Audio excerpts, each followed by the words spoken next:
Terry, you have a question? There's a growing feeling that the Western response to bloodshed in Bosnia has been woefully inadequate. Holocaust survivor Elie Wiesel asked you yesterday to do something, anything, to stop the fighting. Is the United States considering taking unilateral action such as airstrikes against Serb artillery sites? Well, first let me say, as you know, for more than a week now, we have been seriously reviewing our options for further action. And I want to say, too, let's look at the last 3 months. Since I became president, I have worked with our allies, and we have tried to move forward, first on the no-fly zone, on enforcement of it, on the humanitarian airdrops, on the war crimes investigation, on getting the Bosnian Muslims involved in the peace process. We have made some progress, and now we have a very much tougher sanctions resolution, and Leon Firth, who is the National Security Advisor to the Vice Presidents in Europe, now working on implementing that. That is going to make a big difference to Serbia. And we are reviewing other options. I think we should act, we should lead. The United States should lead. We have led for the last 3 months. We have moved the coalition, and to be fair, our allies in Europe have been willing to do their part, and they have troops on the ground there. But I do not think we should act alone unilaterally, nor do I think we will have to. And in the next several days, I think we will finalize the extensive review which has been going on and which has taken a lot of my time as well as the time of the administration, as it should have, over the last 10 days or so. I think we will finish that in the near future, and then we'll have a policy and we'll announce it and everybody can evaluate it. Sure. Do you see any parallel between the ethnic cleansing in Bosnia and the Holocaust? I think the Holocaust is on a whole different level. I think it is without precedent or peer in human history. On the other hand, ethnic cleansing is the kind of inhumanity that the Holocaust took to the nth degree. The idea of moving people around and abusing them and often killing them solely because of their ethnicity is an abhorrent thing. And it is especially troublesome in that area where people of different ethnic groups live side by side for so long together. And I think you have to stand up against it. I think it's wrong. I think we were talking today about all the other troubles in that region. You know, I was happy to see the violence between the Croats and the Muslims in Bosnia subside this morning, and I think we're making progress on that front. But what's going on with the Serbians and the ethnic cleansing is qualitatively different than the other conflicts, both within the former Yugoslavia and in other parts of the region. Helen? Mr. President, by any count, you have not had a good week in your presidency. The tragedy in Waco, defeat of your stimulus bill, the standoff in Bosnia. What did you do wrong, and what are you going to do differently? Well, how do you look at things? Are you reassessing? You know, I don't really believe that the situation in Bosnia, it's not been a good week for the world, but I don't know that the administration could have made it different. On the stimulus package, I think I'd like to put it into the larger context and remind you that in this 100 days, we have already fundamentally changed the direction of an American government. We've abandoned trickle-down economics. We've abandoned the policies that brought the debt of this country from $1 trillion to $4 trillion in only a decade. The budget plan, which passed the Congress, which will reduce the deficit and increase investment, has led to a 20-year low in mortgage rates, dramatically lower interest rates. There are probably people in this room who have refinanced their home mortgages in the last 3 months or who have had access to cheaper credit. That's going to put tens of billions of dollars coursing throughout this economy in ways that are very, very good for the country. And so we are moving in the right direction economically. I regret that the stimulus did not pass, and I have begun to ask and will continue to ask not only people in the administration but people in the Congress whether there is something I could have done differently to pass that. Part of the reason it didn't pass was politics. Part of it was a difference in ideas. There are really people still who believe that that it's not needed. I just disagree with that. I think the recovery, the economists say, has been underway for about 2 years, and we've still had 16 months of 7% unemployment, and all the wealthy countries are having trouble creating jobs. So I think there was an idea base, an argument there, that while we're waiting for the lower interest rates and the deficit reduction and the investments of the next 4 years to take effect, this sort of supplemental appropriation should go forward. Now, I have to tell you, I did misgauge that because a majority of the Republican senators now sitting in the Senate voted for a similar stimulus when Ronald Reagan was president in 1983 and voted 28 times for regular supplemental appropriations like this. I just misgauged it, and I hope that I can learn something. I've just been here 90 days, and you know, I was a governor working with the contentious legislature for 12 years, and it took me a decade to get political reform there, so it takes time to change things. But I basically feel very good about what's happened in the first 100 days with regard to the Congress. Well, with regard to Waco, I don't have much to add to what I've already said. I think it is I want the situation looked into. I want us to bring in people who have any insights to bear on that. I think it's very important that the whole thing be thoroughly gone over. But I still maintain what I said from the beginning, that the offender there was David Koresh. And I do not think the United States government is responsible for the fact that a bunch of fanatics decided to kill themselves. And I'm sorry that they killed their children. Yes.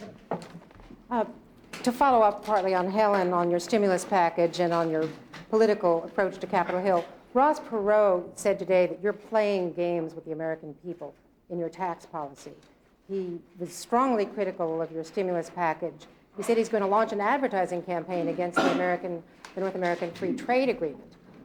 How are you going to handle his political criticism? Will it complicate your efforts on the Hill with your economic plan? And do you plan to repackage some of the things that had been in your stimulus program and try to resubmit them to the Hill? Well, let me answer that question first. We're going to revisit all of that over the next few days. I'm going to be talking to members of Congress and others to see what we can do about that. With regard to the economic plan, I must say I find that rather amazing. I don't want to get into an argument with Mr. Perot. I'll be interested to hear what his specifics are, but you go back and read his book and his plan. There's a remarkable convergence, except that we have more specific budget cuts. We raise taxes less on the middle class and more on the wealthy, but otherwise the plans are remarkably similar. So I think I'll be interested to see if maybe perhaps he's changed his position from his book last year and he has some new ideas to bring to bear. I'll be glad to hear them. Yeah. Follow up, sir. How do you plan to handle his political criticism? He's relaunched a campaign against you. Well, Well, first of all, I will ask you to apply the same level of scrutiny to him as you do to me. And if he's changed his position from the positions he took in the campaign last year, then we need to know why and what his ideas are. Maybe he's got some constructive ideas. I think the American people have shown that they're very impatient with people who don't want to produce results. And one thing I think that everybody has figured out about me in the last 9 days, even if they don't agree with what I do, is that I want to get something done. I just came here to try to change things. I want to do things, and I want to do things that help people's lives. So if my judgment is that if he makes a suggestion that is good, that is constructive, that takes us beyond some idea I propose, that will change people's lives for the better, fine. But I think that ought to be the test that we apply to everyone who weighs into this debate, and not just to the president. President, to go back to Bosnia for a minute, you continue to insist that this has to be multilateral action, criteria that seems to have hamstrung us when it comes to many options thus far and makes it look as if this is a state of paralysis. The United States is the last remaining superpower. Why is it not appropriate in this situation for the United States to act unilaterally? Well, the United States, surely you would agree that the United States, even as the last remaining superpower, has to act consistent with international law under some mandate of the United Nations. And I think that you have a mandate. They do, and that is one of the things that we have under review. I haven't ruled out any option for action. I would remind all of you, I have not ruled out any option, except that we have not discussed and we are not considering the introduction of American forces into continuing hostilities there. We are not. So we are reviewing other options. But I also would remind you that, to be fair, our allies have had, the French, the British, and the Canadians have had troops on the ground there. They have been justifiably worried about those, but they have supported the airdrops, the toughening of the sanctions. They welcomed the American delegation now in Europe working on how to make these sanctions really work and really bite against Serbia. So I'm not, and I can tell you that the other nations involved are also genuinely reassessing their position. And I would not rule out the fact that we can reach an agreement for concerted action that goes beyond where we have been. I don't have any criticism of the British, the French, and others on that. Talking military action. Mr. President, several of the leading lights in your administration, ranging from your FBI director to your UN ambassador to your deputy budget director to your health services secretary, have issued statements in the last couple of weeks which are absolutely contradictory to some of the positions you've taken in your administration. Why is that? Are you losing your political grip? Give me an example. Example? Judge Sessions said that there was no child abuse in Waco. Madeleine Albright has said in this morning's newspapers, at least, that she favors airstrikes in Bosnia. All of these are things that you said you didn't support. Well, first of all, I don't know what, we know that David Koresh had sex with children. I think that is undisputed, is it not? Is it not? Does anybody dispute that? Where I come from, that qualifies as child abuse. And we know that he had people teaching these kids how to kill themselves. I think that qualifies as abuse. So I'm not criticizing Judge Sessions because I don't know exactly what he said. In terms of Madeleine Albright has made no public statement at all about airstrikes. There is a press report that she wrote me a confidential letter in which she expressed or memos in which she expressed her views about the new direction we should take in response to my request to all the senior members of my administration to let me know what they thought we ought to do next. And I have heard from her and from others about what they think we ought to do next. And I'm not going to discuss the recommendations they made to me, but in the next few days when I make a decision about what to do, then I will announce what I'm going to do. So I wouldn't say that either one of those examples qualifies speaking out of school. Value-added tax, Mr. President. What was that? The value-added tax, Ms. Rivlin and Ms. Shalala both said that they thought that was a good idea. I don't mind them saying they think it's a good idea. There are all kinds of arguments for it on policy grounds. That does not mean that we have decided to incorporate it in the health care debate. No decision has been made on that, and I have no objection to their expressing their views on that. We've had a lot of people from business and labor come to us saying they thought that that tax would help make their particular industries more competitive in the global economy. That wasn't taking a line against an administration policy. Mr. President, a week ago, a group of gay and lesbian representatives came out of a meeting with you and expressed in the most ringing terms their confidence in your understanding of them and their political aspirations and their belief that you would fulfill those aspirations. Do you feel now that you will be able to meet their now enhanced expectations? Well, I don't know about that, and I don't know what their, it depends on what the expectations are. But I'll tell you this, I believe that this country's policies should be heavily biased in favor of non-discrimination. I believe when you tell people they can't do certain things in this country that other people can do, there ought to be an overwhelming and compelling reason for it. I believe we need the services of all of our people, and I have said that consistently, and not as a political proposition. The first time this issue came up was in 1991 when I was in Boston. I would just ask the question about it.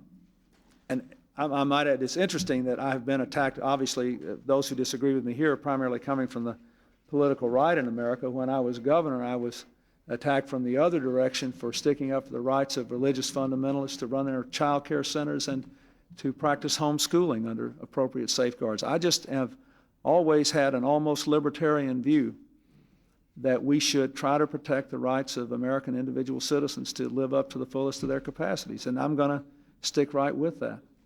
Sir, that you may have generated expectations on their end and criticism among others that has hamstrung your administration in the sense of far too great emphasis on this issue? Yes, but I have not placed a great deal of emphasis on it. It's gotten a lot of emphasis in other quarters and in the press. I've just simply taken my position and tried to see it through. And that's what I do. It doesn't take a lot of my time as president to say what I believe in and what I intend to do, and that's what I'll continue to do. Wolf? Mr. President, getting back to the situation in Bosnia, and we understand you haven't made any final decisions on new options previously considered unacceptable. But the two most commonly heard options would be lifting the arms embargo to enable the Bosnian Muslims to defend themselves and to initiate some limited airstrikes, perhaps to cut off supply lines. Without telling us your decision, presumably you haven't made any final decisions on those two options, what are the pros and cons that are going through your mind right now and will weigh heavily on your final decision? I'm reluctant to get into this. Those are two of the options. There are some other options that have been considered. All have pluses and minuses. All have supporters and opponents within the administration and in the Congress, where I would remind you heavy consultations will be required to embark on any new policy. I do believe that that on the airstrike issue, the pronouncements that General Powell has made generally about military action apply there. If you take action, if the United States takes action, we must have a clearly defined objective that can be met. We must be able to understand it, and its limitations must be clear. The United States should not become involved as a partisan in a war. With regard to the lifting of the arms embargo, the question obviously there is if you widen the capacity of people to fight, will that help to get a settlement and bring about peace? Will it lead to more bloodshed? What kind of reaction can others have that would undermine the effectiveness of the policy? But I think both of them deserve some serious consideration, along with some other options we have. Sarah? I think that these people who are trying to get us into war in Bosnia are really remembering that we haven't taken care of hundreds of thousands of veterans from the last war, and we couldn't take care of our prisoners and get them all home from Vietnam, and now many of them are coming up with bills for treatment of Agent Orange. How can we afford to go to any more of these wars? Well, I think that's a good argument against the United States itself becoming involved as a belligerent in a war there. But we are, after all, the world's only superpower. We do have to lead the world, and there is a very serious problem of systematic ethnic cleansing in the former Yugoslavia, which could have not only enormous further humanitarian consequences, and goodness knows there have been many, but also could have other practical consequences in other nearby regions where the same sorts of ethnic tensions exist. Mara? Make any kind of agreement with Boris Yeltsin to hold off either on airstrikes or any other kind of aggressive action against the Serbs until after Sunday? And in general, how has his political situation affected your deliberations in Bosnia? No, I have not made any agreement, and he did not ask for that. We never even discussed that, interestingly enough. The Russians, I would remind you, in the middle of President Yeltsin's campaign, abstained from our attempt to get tougher sanctions through the United Nations, and what I thought was the proper decision for them, and one that the United States and I'm sure the rest of the free world very much appreciated. Mark? And then. With Mr. President, that you've become more involved in the planning of the Waco operation, and how would you handle that situation differently now? I don't think as a practical matter that the President should become involved in the planning of those kinds of things at that detail. One of the things that I'm sure will come out when we look into this is the questions will be asked and answered is, did all of us who were up the line of command ask the questions we should have asked and get the answers we should have gotten? And I look forward to that. But at the time, I have to say, as I did before, the first thing I did after the ATF agents were killed, once we knew that the FBI was going to go in, was to ask that the military be consulted because of the quasi, at least, military nature of the conflict, given the resources that Koresh had in his compound and their obvious willingness to use them. And then on the day before the action, I asked the questions of the Attorney General, which I have reported to you previously, and which at the time I thought were sufficient. I have, and as I said, I'm sure that I leave it to others to make the suggestions about whether there are other questions I should have asked. Yes. What is your assessment of Director Sessions' role in the Waco affair, and have you made a decision on his future? And if you haven't, will you give him a personal hearing before you do decide? Well, first of all, I have no assessment of his role since I had no direct contact with him. And I mean no negative or positive inference. I have no assessment there. I stand by what I said before about my general high regard for the FBI. And I'm waiting for a recommendation from the Attorney General about what to do with the direction of the FBI. Yes? President, since you said that one side in the Bosnian conflict represents inhumanity that the Holocaust carried to the nth degree, why do you then tell us that the United States cannot take a partisan view on this war? Well, I said that the principle of ethnic cleansing is something we ought to stand up against. That does not mean that the United States or the United Nations can enter a war, in effect, to redraw the lines, geographical lines of republics within what was Yugoslavia, or that would ultimately be successful. I think what the United States has to do is to try to figure out whether there is some way consistent with forcing the people to resolve their own difficulties, we can stand up to and stop ethnic cleansing. And that is obviously the difficulty we are wrestling with. This is clearly the most difficult foreign policy problem we face, and that all of our allies face. And if it were easy, I suppose it would have been solved before it. We have tried to do more in the last 90 days than was previously done. It has clearly not been enough to stop the Serbian aggression, and we are now looking at what else we can do. Sure. Yesterday, you specifically criticized the Roosevelt administration for not having bombed the railroads to the concentration camps and things that were near military targets. Aren't there steps like that that would not involve conflict, direct conflict or partisan belligerence that you might consider? There may be. I would remind you that the circumstances were somewhat different. We were then at war with Germany at the time, and that's what made that whole incident a series of incidents so perplexing. But we have, as I said, we've got all of our options under review. Yes? A diplomatic initiative on Haiti is on the verge of collapse. What can you do to salvage it, short of a full-scale military operation? Well, you may know something I don't. That's not what our people tell me. I think Mr. Caputo and Ambassador Pizzullo have done together a good job. The thing keeps going back and forth because the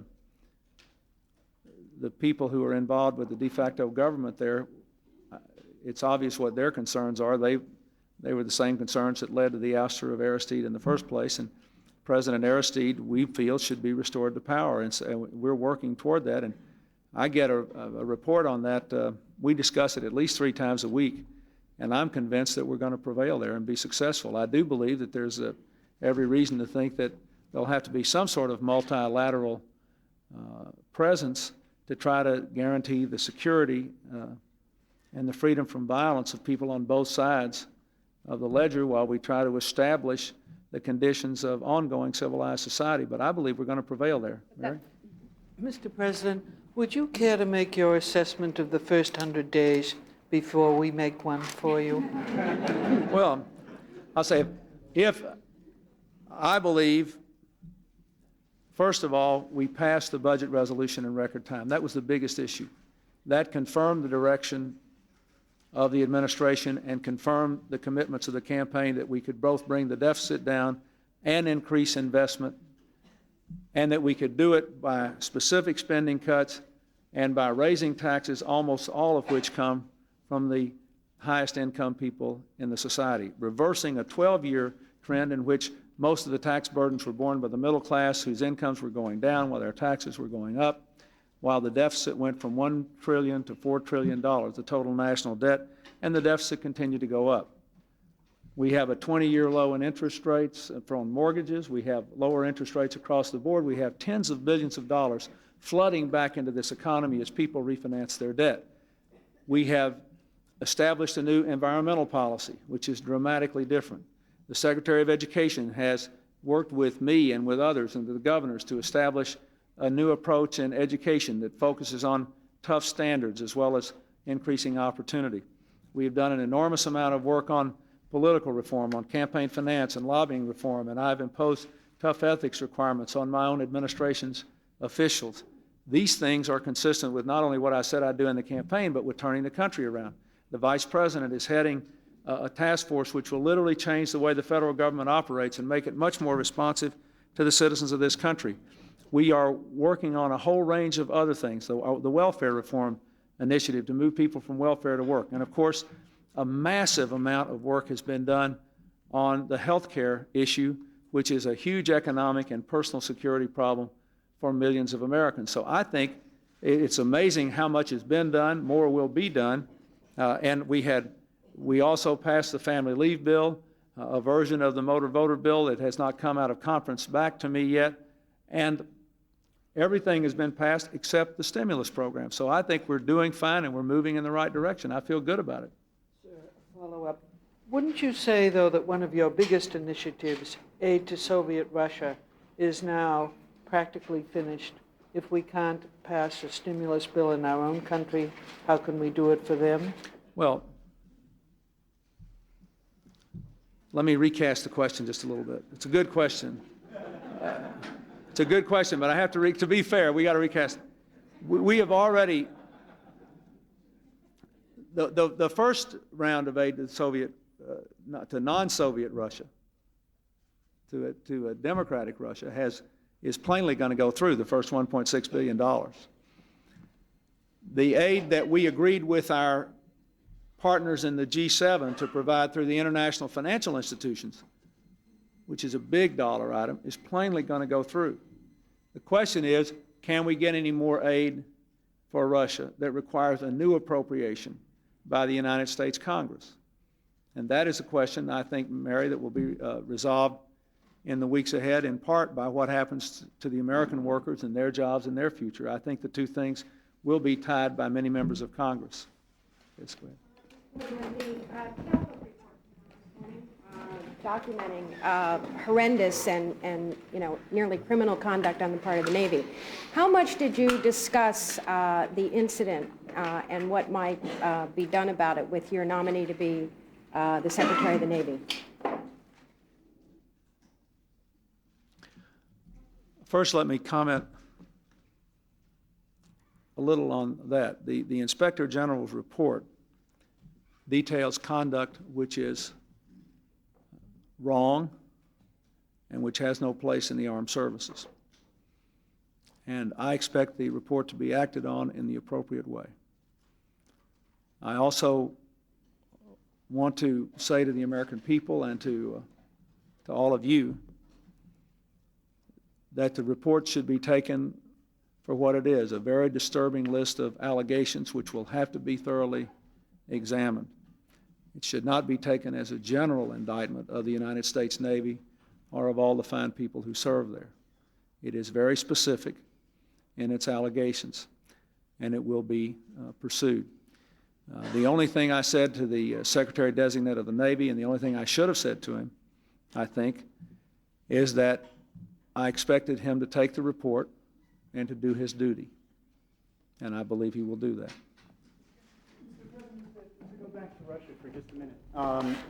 The latest polls show that Mr. Yeltsin will probably win his vote of confidence, but there seems to be a real toss-up on whether or not voters are going to endorse his economic reforms. Can you live with a split decision, though, or do you need both passed in order to then build support for? Is plainly going to go through, the first $1.6 billion. The aid that we agreed with our partners in the G7 to provide through the international financial institutions, which is a big dollar item, is plainly going to go through. The question is, can we get any more aid for Russia that requires a new appropriation by the United States Congress?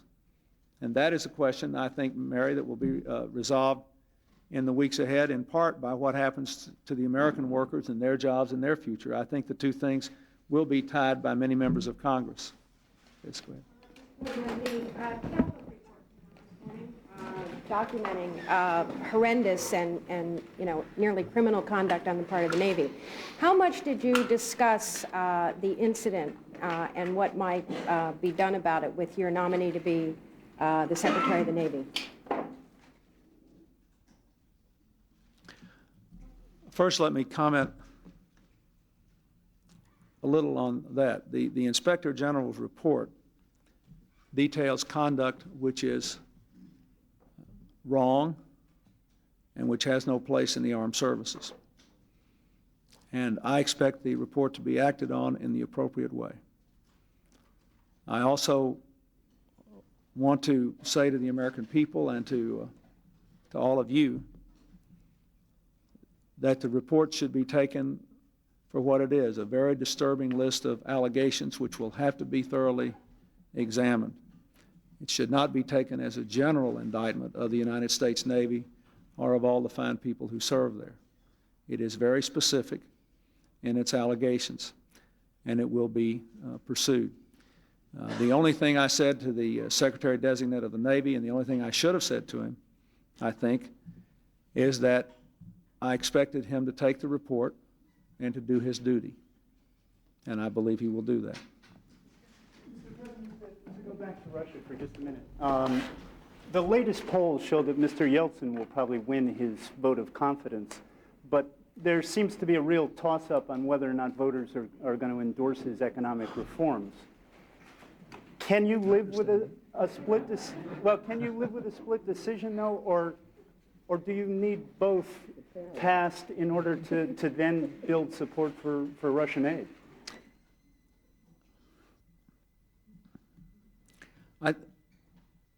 I believe the answer to your question is that for the United States, the key question should be that which is posed to any democracy, which is who wins the election. If he wins the election, if he is ratified by the Russian people to continue as their president, then I think we should do our best to work with him toward reform. We had a lot of other countries here for the Holocaust Museum delegation. Their leaders were here. Leaders from Eastern Europe, leaders from at least one republic of the former Soviet Union, all of them having terrible economic challenges as they convert from a communist command and control economy to a market economy in a world where there's economic slowdown everywhere. And in a world in which there is economic slowdown and difficulty, all leaders will have trouble having their policies be popular in a poll because they haven't produced the results that the people so earnestly yearn for. You can understand that. But if they have confidence in the leadership, I think that's all we can ask. And the United States will, if the Russian people ratify him as their president and stick with him, then the United States will continue to work with him. I think he is a genuine Democrat, small d, and genuinely committed to reform. And I think we should support that. Yes, in the back. President, Mr. Perot has come out strongly and put his prestige behind the line against the free trade agreement, NAFTA. How hard are you going to fight for this free trade agreement, and when do you expect to see it accomplished? I think we'll have the agreement ready in the fairly near future. Our people are still working with the Mexican government and with the Canadians on the side agreements. We're trying to work out what the environmental agreement will say, what the labor agreement will say, and then what the fairest way to deal with enforcement is. The Mexicans say, and there is some merit to their position, that they're worried about transferring their sovereignty in enforcement to a multilateral commission. Even in the United States, to be fair, we have some folks who are worried about that, about giving that up.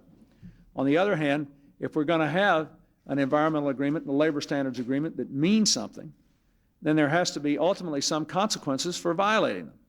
So what we're trying to do is to agree on an approach which would say that if there is a pattern of violations, if you keep on violating it past a certain point, maybe not an isolated incident, but a pattern of violation, there's going to be some enforcement. There must be consequences.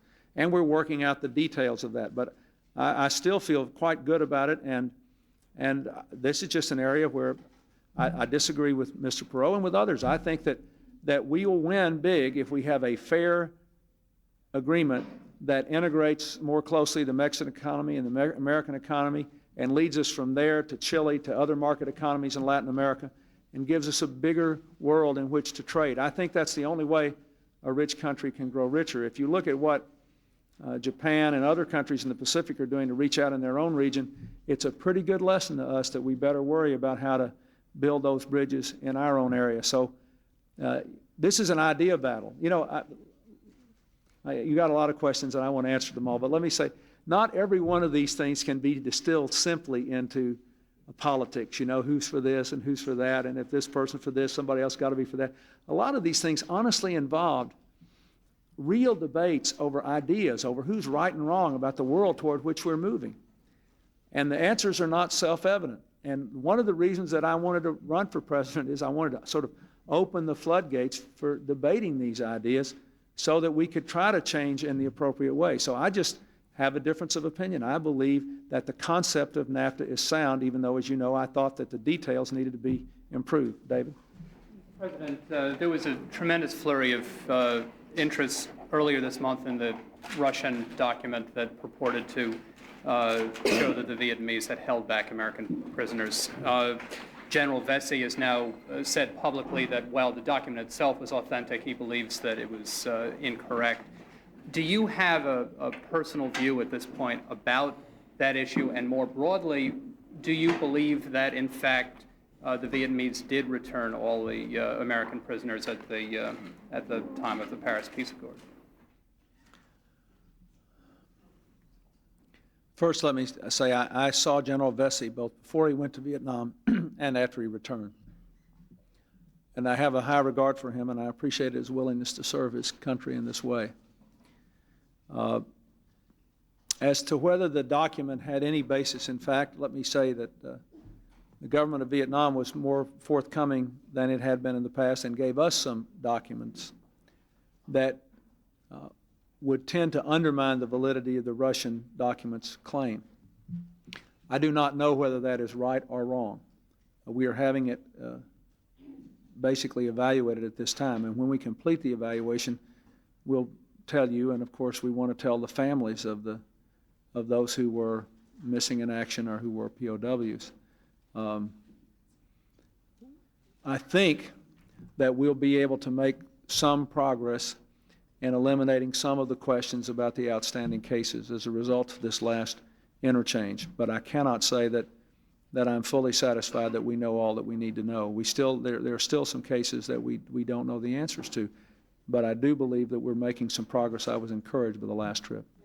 Follow up on that. Before the U.S. normalizes relations, allows trade to go forward, do you have to be personally sure that every case has been resolved, or would you be willing to go forward on the basis that, while it may take years to resolve these cases, the Vietnamese have made sufficient offerings to us to confirm good faith? Well, a lot of experts say you can never resolve every case, everyone, that we couldn't resolve all the cases for them, and that there's still some cases that have not been factually resolved going back to the Second World War.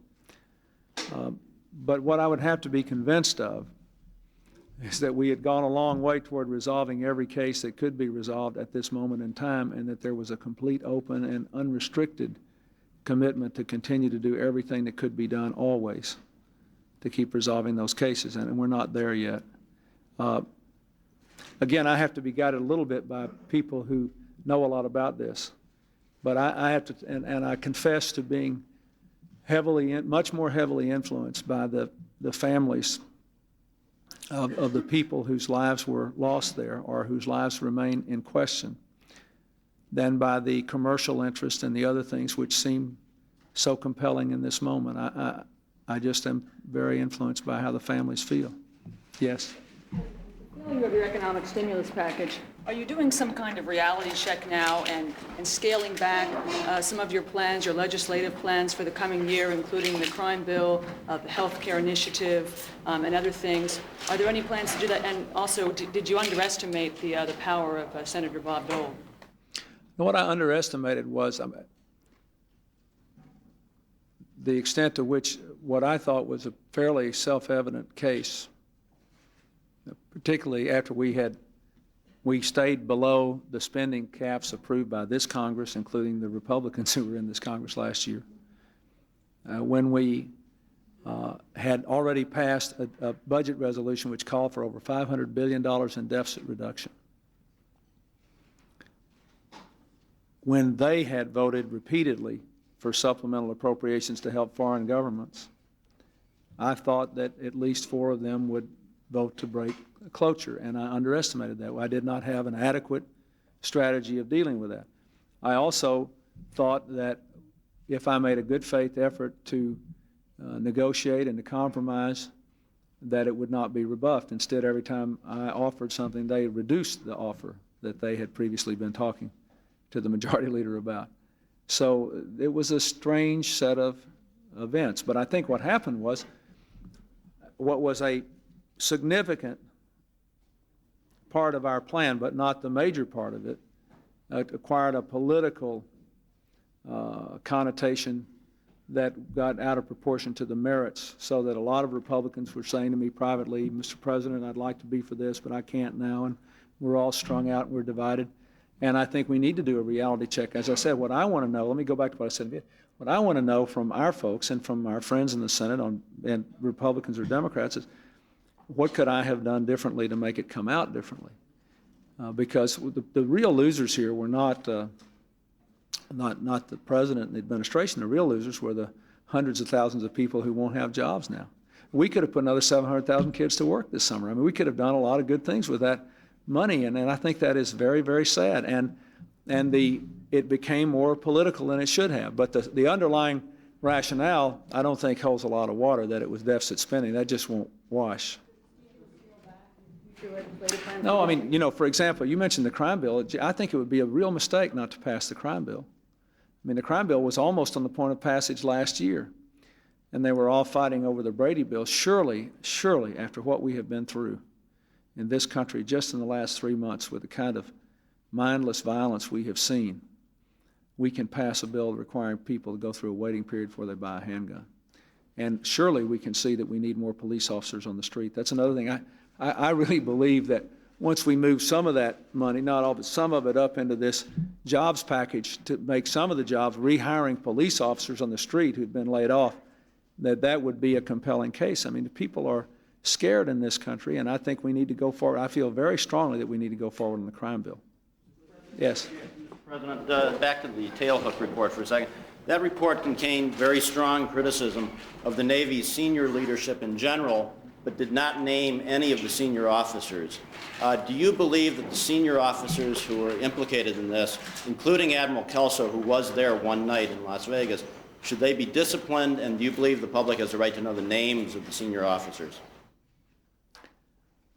You should know that under the rules of law which apply to this, I am in the chain of command. There is now an Inspector General's report, and the law must take its course. If I were to answer that question, I might prejudice any decisions which might be later made in this case. I don't really think, I think all I can tell you is what I have already said. I was very disturbed by the specific allegations in the Inspector General's report, and I want appropriate action to be taken. Until the proper procedures have a chance to kick in and appropriate action is taken, I have been advised that because I am the Commander-in-Chief, I have to be very careful about what I say so as not to prejudice the rights of anybody against whom any action might proceed, or to prejudice the case in any other way, either pro or con. So I can't say any more except to say that I want this thing handled in an appropriate and thorough way. Yeah. Could you? Go ahead. Sir. I'll take two. Go ahead. President, could I ask you for a clarification on Bosnia? You said that you were not considering introduction of American forces. Does that include any air forces as well as ground forces, sir? Well, I said ground forces. You said ground forces. Correct. Could I ask you, sir, if you fear that using U.S. airstrikes might draw the United States into a ground war there? I just don't want to discuss our evaluation of the options anymore. I've told you that there's never been a serious discussion in this country about the introduction of ground forces into an ongoing conflict there. Randy? Hundreds of thousands of gays in Washington this weekend for the march. Did you ever reconsider your decision to leave town for this weekend? Did you ever consider in any way participating in some of the activities? No. Because basically I wouldn't participate in other marches. I think once you become president, on balance, except under unusual circumstances, that is not what should be done. But more importantly, I'm going to the American Society of Newspaper Editors, a trip that presumably most of you would want me to make, to try to focus anew on what I think are the fundamental issues at stake for our country right now. And I expect that I will say something about the fact that a lot of Americans have come here asking for a climate that is free of discrimination, asking basically to be able to work hard and live by the rules and be treated like other American citizens if they do that, and just that. And that's always been my position, not only for the gays who will be here, but for others as well. Thank you very much.